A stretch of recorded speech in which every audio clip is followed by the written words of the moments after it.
सतलोक के अंदर परमात्मा ने सबसे पहले सृष्टि रचना की है। परमेश्वर कबीर जी ने आदरणीय धर्मदास साहिब जी को बताया तो वो ज्ञानदास अपने शब्दों में आपके रूबरू करेगा। सबसे पहले परमात्मा ने एक वचन से 16 द्वीपों की रचना की सत्यलोक में, और फिर परमेश्वर ने अपने वचन से 16 सुत उत्पन्न किए, 16 पुत्र। प्रत्येक को एक एक द्वीप में रहने का आदेश दिया। कुछ समय उपरांत परमात्मा ने अपने उन्हीं 16 उत्पन्न पुत्रों में से, जिनमें से एक अचिंत है, उसका नाम अचिंत है, उससे कहा कि आप सृष्टि रचना करें। और परमात्मा ने उसको शक्ति दे दी, वचन दे दिया, आशीर्वाद दे दिया। अचिंत ने अपने वचन से अक्षर पुरुष की उत्पत्ति की, और परमात्मा ने उन्हीं प्रत्येक द्वीप में एक मान सरोवर की रचना की। उस सतलोक के अंदर एक मान सरोवर की रचना भी उन द्वीपों के साथ ही की। और छोटे छोटे सरोवर तो सभी लोकों द्वीपों में बनाए ही जाते हैं। तो अक्षर पुरुष स्नान करने के लिए उस मान सरोवर में चले गए। तो पुण्यात्मा वहां श्वासों से शरीर नहीं है, तो वहां जाकर के उसने पहले स्नान किया, फिर उस शीतल जल के अंदर आनंद से लेट गए, निंद्रा आ गई। काफी समय तक वो बाहर नहीं आए। अचिंत ने परमेश्वर से कहा कि परमात्मा अक्षर पुरुष उठ नहीं रहा है और मैं सृष्टि रचने में हेल्पलेस हूँ, विवश हूँ, जब तक वो सरोवर से बाहर नहीं आएगा। तब परमात्मा ने कहा कि बेटा, मैंने आपको इसलिए ये सृष्टि रचने के लिए कहा था, और मुझे मालूम था कि आप नहीं कर सकते, लेकिन बीच में आपके कर्म बिगड़ जाते, आप सभी अपनी महिमा की भूख में कहीं गड़बड़ ना कर देते। इसलिए समर्थ का काम समर्थ ही कर सकता है, आगे से सावधान रहना पुत्र। यानी इस झटके से उन सभी जितने भी पुत्र थे जब तक उत्पन्न हुए थे, उन सभी को ये एक अच्छा लेसन प्राप्त हुआ। उसके बाद परमात्मा ने क्या किया, उसी सरोवर से थोड़ा सा अमृत लिया, अपने वचन से एक अंडा बना दिया। अंडे में अपने ही बॉडी से, शरीर से, वचन से एक आत्मा उसमें प्रवेश कर दी, और उस अंडे को उस सरोवर में छोड़ दिया। अंडा गड़गड़ करता हुआ जा रहा था, काफी विशाल अंडा बना दिया। एक तो पुण्यात्माओं, भक्ति मार्ग के अंदर, अध्यात्म मार्ग में आप अपने विज्ञान को मत अड़ाना, क्योंकि अध्यात्म मार्ग में कोई इम्पॉसिबल चीज नहीं होती। हमारी बुद्धि उसको ग्रहण नहीं कर पाती, वो हमारी कमजोरी है। इसलिए कोई भी ज्ञानदास आपको बतावे वो गॉड गिवन है। आप बालक हैं, आपकी बुद्धि नहीं कैच करे तो उसको नकारा ना करना, स्वीकार करना। अब जो ही वो अंडा नीचे को जा रहा था, अक्सर पुरुष की निंद्रा भंग होगी। जैसे कोई किसी को अधूरी निंद्रा से जगा दे किसी कारण से भी, तो उसको थोड़ा सा क्रोध होता है। इसी शोर आवाज से वो जागा और क्रोध से देखा कि किसने मेरी निंद्रा भंग करी। वो कोप अंडे में प्रवेश हुआ, जिस कारण उस कोप से अंडा फट गया। उसमें से ये ज्योत निरंजन सर पुरुष निकला। परमेश्वर ने कहा कि तुम दोनों बाहर आओ और अचिंत के द्वीप में चले जाओ। अक्षर पुरुष और सर पुरुष ये दोनों आज्ञा का पालन करके अचिंत के द्वीप में चले गए। उसके बाद परमेश्वर सत्य पुरुष ने, कबीर जी ने अपने वचन से हम सभी आत्माओं की रचना की और हमारे लिए सबके अलग अलग महल बनाए, सुंदर द्वीप बनाए, बहुत लंबे चौड़े, और पूरे सतलोक को सदाबहार वृक्षों से युक्त कर दिया। और वहाँ का जो मटेरियल है, वहाँ के जो पदार्थ हैं बहुत ही स्वादिष्ट और कभी नाश न होने वाले, कभी समाप्त न होने वाले हैं। फिर क्या हुआ, कुछ दिनों के बाद इस ज्योत निरंजन के अंदर एक खरपतवार पैदा हुआ, खुरापात। इसने क्या विचार किया कि हम 3 जने एक द्वीप में रह रहे हैं और सभी जितने हमारे भाई हैं वो अन्य भिन्न भिन्न द्वीपों में रह रहे हैं। तो उसने क्या अपनी बुद्धि से सोचा, उसने तप शुरू किया। जब 70 युग तक तप कर लिया तब परमात्मा ने पूछा कि ज्योत निरंजन आप क्यों तपस्या कर रहे हो, किस चीज की आवश्यकता है तुझे। ज्योत निरंजन ने यानी सरपुरुष ने कहा कि प्रभु पिताजी, ये द्वीप मेरे लिए थोड़ा स्थान है, मुझे अलग स्थान दीजिए। तो परमेश्वर ने उनको 21 ब्रह्मांड दे दिए। जैसे एक धनी पिता अपने पुत्र को अलग से 21 यानी कुछ प्लाट दे देवे, ऐसे समझो। उन 21 ब्रह्मांड को पाकर के ये बड़ा प्रसन्न हुआ। उन प्लाटों को देख देख कर फूला नहीं समावे। फिर इसके मन में आया कि इसमें कुछ रचना भी करूं। उसके लिए फिर ये भिखारी, इसने फिर से तपस्या की। जब 70 युग दूसरी बार तपस्या कर चुका तब परमेश्वर ने पूछा कि क्या मांगता है, अब तू जो मांग रहा था तुझे दे दिया। तब इसने कहा कि परमात्मा है पिता,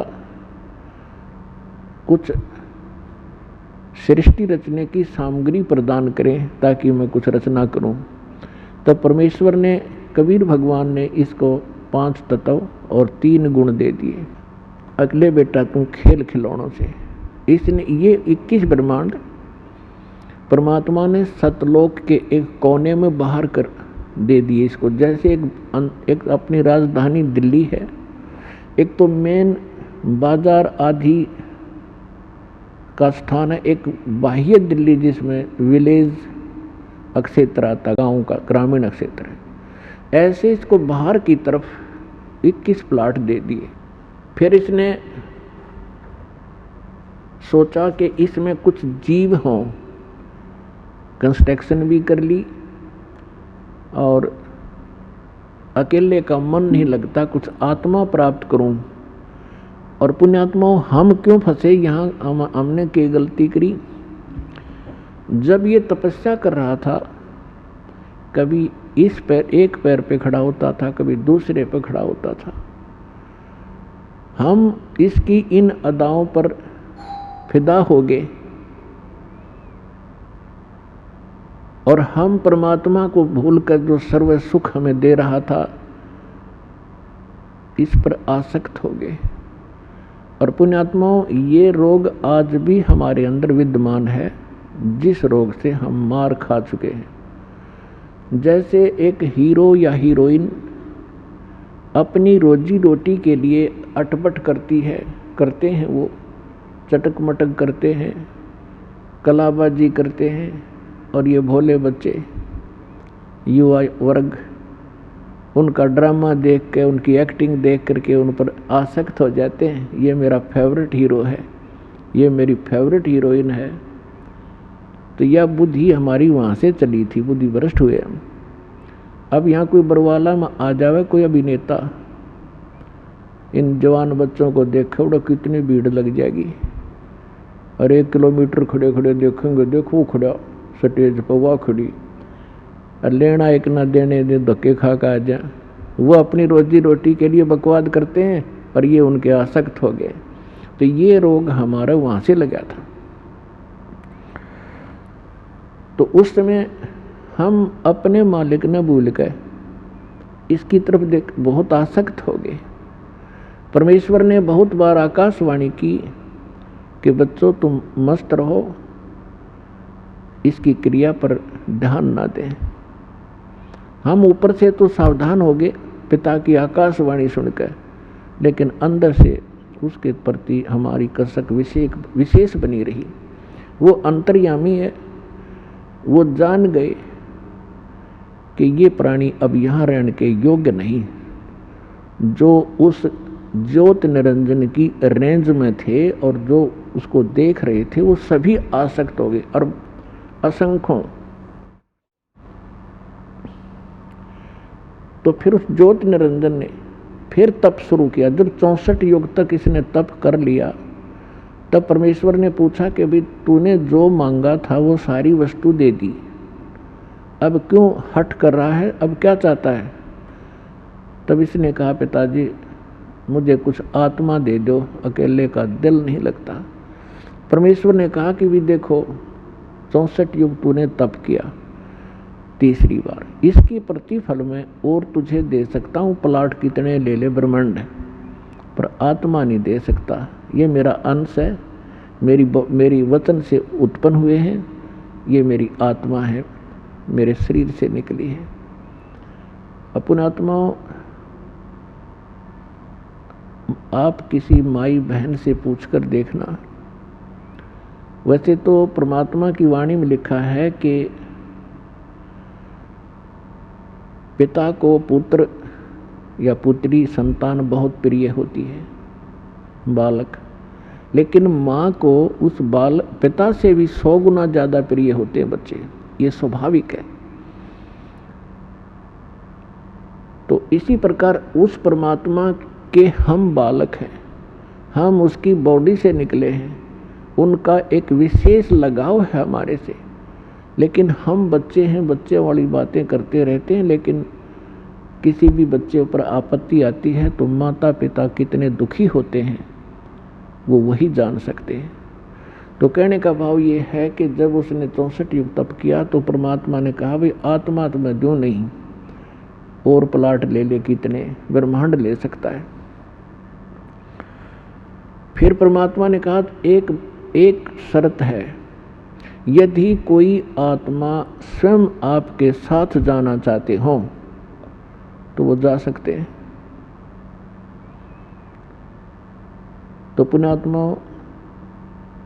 युगकाल भगवान हमारे पास आया, जितने भी यहाँ चीटी से लेकर हाथी तक, रंग से लेकर राजा तक, ब्रह्मा विष्णु महेश तक और दुर्गा तक, जितने भी ये देव हैं, ये सभी हम इस काल के जाल में वहाँ ऐसे फंसे। ये हमारे पास आया और हमारे से कहा, अब देखकर इसके चारों तरफ खड़े हो गए, जैसे ही रोन देख कर बालक खड़े हो जाते हैं। तब इसने कहा कि मैंने पिताजी से तपस्या करके ऐसे ऐसे 21 ब्रह्मांड प्राप्त किए हैं, आप हमारे साथ चलोगे? वहाँ ऐसे बनाऊंगा, ऐसे बनाऊंगा, और वहाँ ऐसे बनाएंगे, ऐसे रहा करेंगे। तो हमने क्या कहा कि यदि पिताजी आज्ञा दे दे तो हम चलने को तैयार हैं। तो ज्योत निरंजन ने फिर से परमात्मा से प्रार्थना की और कहा जी कुछ आत्माएं मेरे साथ जाने के लिए एग्री हैं, आपकी आज्ञा चाहते हैं। तो परमात्मा हमारे पास आए और हमसे पूछा कि भाई बोलो कौन कौन इस ज्योत निरंजन सरपुरुष के साथ इसके लोक में जाना चाहते हैं, वो हाथ खड़ा करें।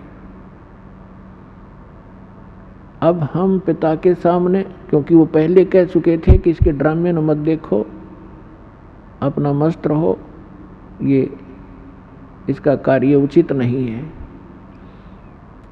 तो हम बहुत ज़्यादा लज्जित हो गए और नीची गर्दन करके बैठ के सभी सन्नाटा छा गया, कोई नहीं बोला। पिताजी के सामने कैसे ये मुंह फटे। तब परमेश्वर ने कहा कि ज्योति निरंजन, आप तो कह रहे थे, तू तो कह रहा था कि बहुत सी संख्या में मेरे साथ चलने को तैयार हैं, ये तो एक भी नहीं बोलता। तब एक आत्मा खड़ी हुई और खड़ा होकर के कहा कि मैं इनके साथ जाना चाहता हूं।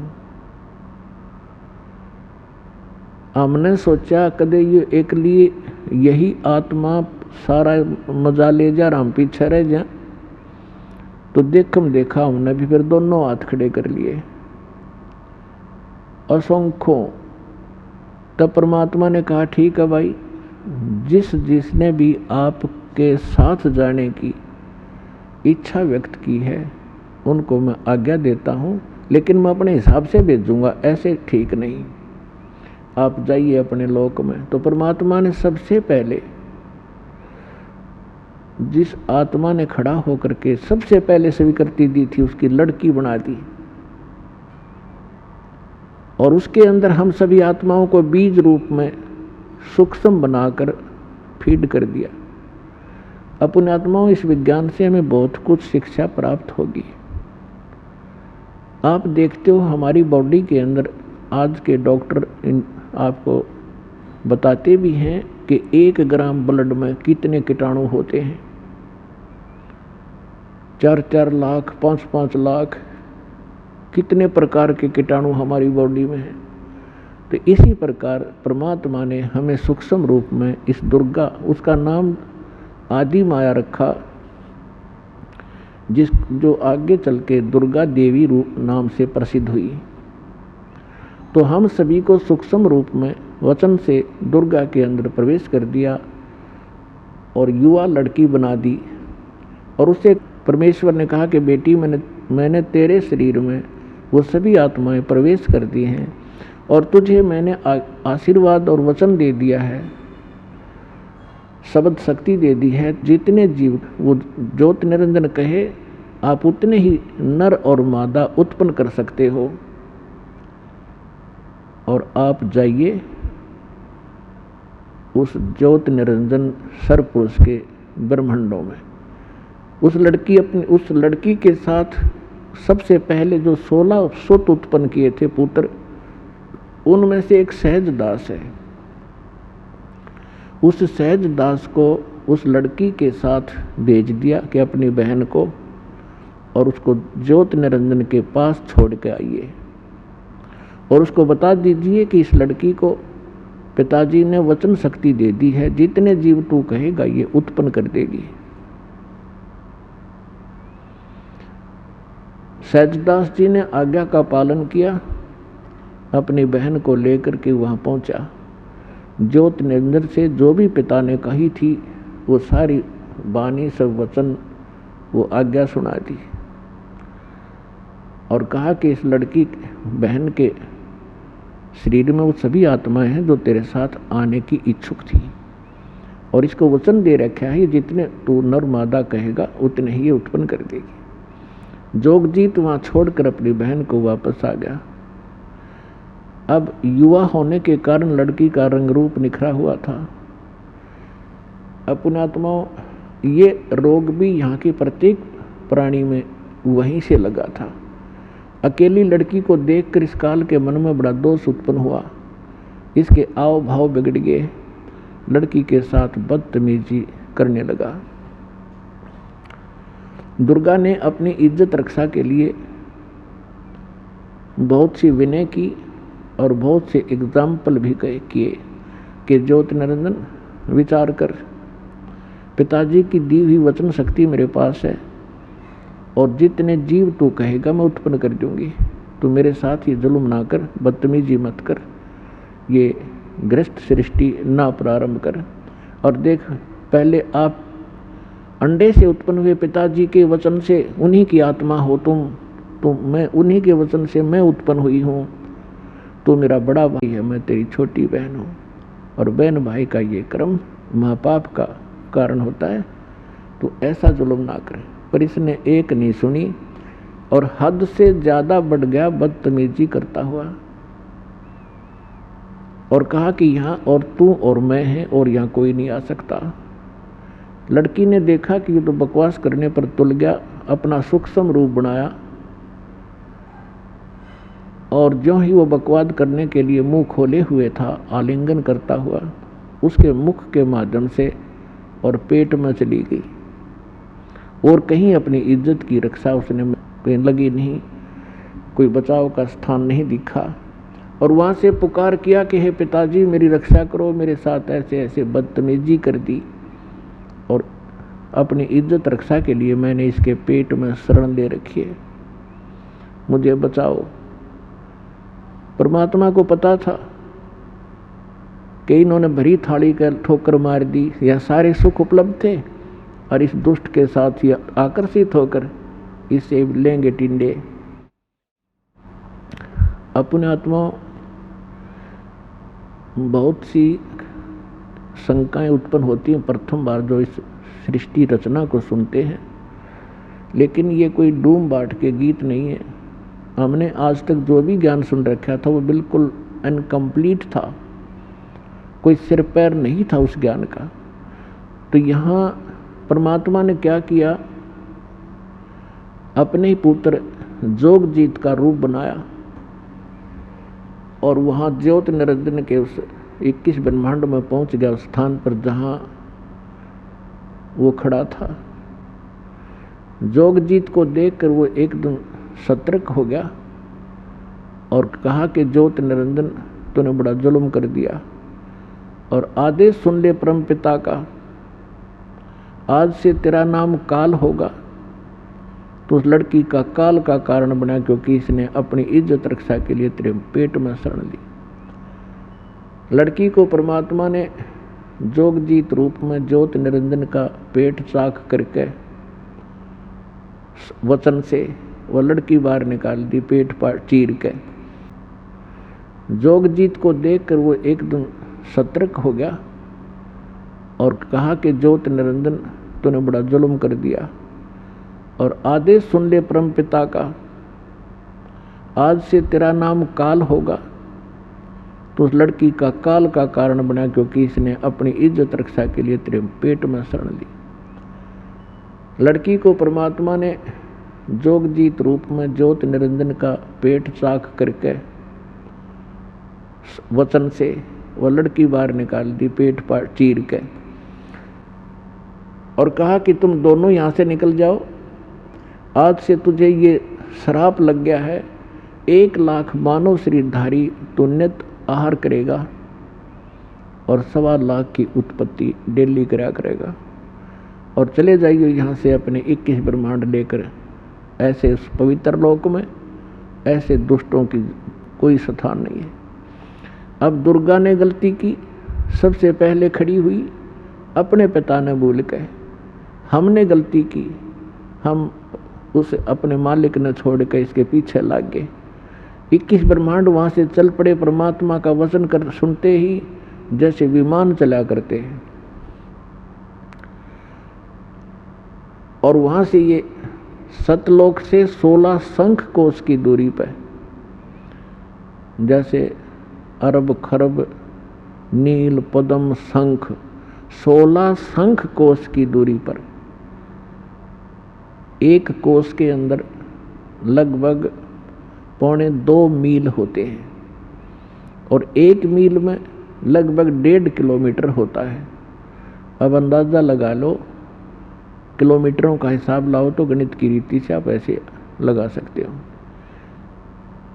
अर्थात एक कोस में 3 किलोमीटर मानकर चले हम, तो 48 शंख किलोमीटर दूर, 48 शंख, ये 21 ब्रह्मांड आकर रुक गए और अपने अपने दायरे में ये चक्कर लगाने लग गए परमात्मा के वचनानुसार।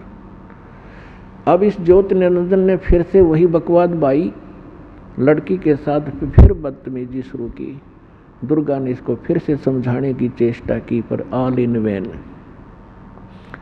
लड़की ने कहा कि देख ज्योत निरंजन, पहले तू मेरा बड़ा भाई, मैं तेरी छोटी बहन, और दूसरे मैं तेरे पेट से बाहर आई हूँ, तेरी बेटी होगी, कोई सा नाते की तो लज्जा रख ले। पर इसने एक नहीं सुनी और दुर्गा के साथ इसने सृष्टि क्रम किया। 3 पुत्रों की उत्पत्ति हुई।